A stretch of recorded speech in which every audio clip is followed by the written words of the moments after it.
What's up, everyone? Welcome to the video. Today we're going to take a look at how to replace the battery in this Lexus IS 350 remote key fob.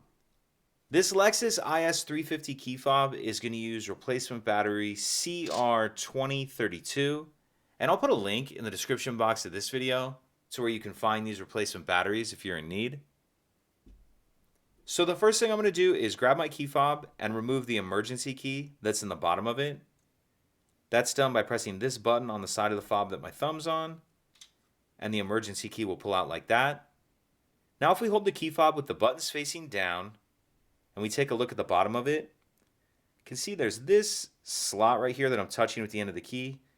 Might be a little difficult to see because of the shadows, but again, I'm touching it with the end of the key right here. And if you notice, there's a little bit of a lip on the end of this key. So what I'm going to do is take my key and stick it in that notch, push it in so it's in there as far as it will go. Then once you have it pushed in as far as it will go, I'm just going to twist the key like I'm opening a lock. And as I do that, you can see it opens the case. Go ahead and pull the case apart, and we see our battery right here.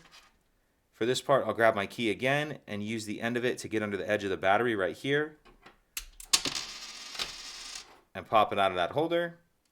Now I'll grab my new replacement battery, and you want to make sure that you're installing that with the plus side up, positive side up.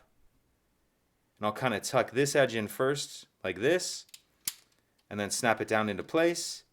Make sure if your circuit board has moved around at all, it's sitting down in that clear rubber piece where it needs to be.